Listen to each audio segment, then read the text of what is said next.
ஓஹோ! திருடே என்பது ஒரு சொற்களால் மட்டுமல்ல, அது ரட்சிப்பு உறுதியானால். சிலுவையில தொங்கிக் கொண்டிருக்கும் போது ஏசப்பா சிலுவையில முடிந்த 7 பூல 2வது பூவை பத்தி பார்க்கலாம். 2வது பூ, இன்றைக்கு நீ என்னுடனே கூட பாரதேசில் இருப்பாய். இந்த வார்த்தை ஏசப்பா சிலுவையில் அறையும் போது ஒரு கொல்லனுக்கு கொடுத்த வாக்குறுதி மட்டுமல்ல, மனித குலத்திற்கான நம்பிக்கை, கிருபையின் உச்ச அறிவிப்பு. அந்த கொள்ளக்காரன் வாழ்க்கை முழு தவறாக தான் வாழ்றான்.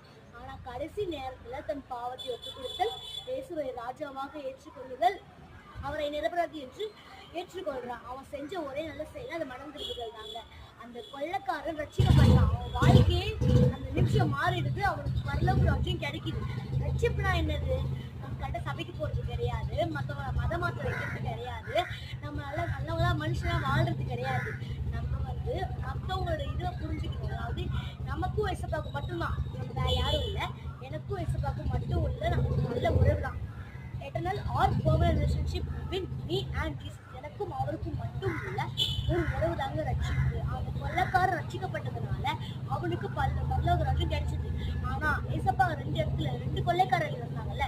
ஒரு கொள்ளைக்காரர் ரட்சிக்கப்பட்டார், இன்னொரு கொள்ளைக்காரன் ஏசப்பாவை இருக்கிறதுனால அவர் வாழ்க்கையே அவருக்கு போயிடுச்சு. அதாவது நரகத்துலதான் ஒரு வாழ்க்கையை ஆரம்பிச்சது. அதனால அந்த கொள்ளைக்காரர் அவ்வளவு பாவம் செஞ்ச அந்த கொள்ளைக்காரால் மனம் திரும்ப முடிஞ்சுச்சுன்னா, இன்று நம்ம ஏற்கனவே ரட்சிக்கப்பட்ட நம்மளாலையும் மனம் திரும்ப முடியுங்க. ஆமென்.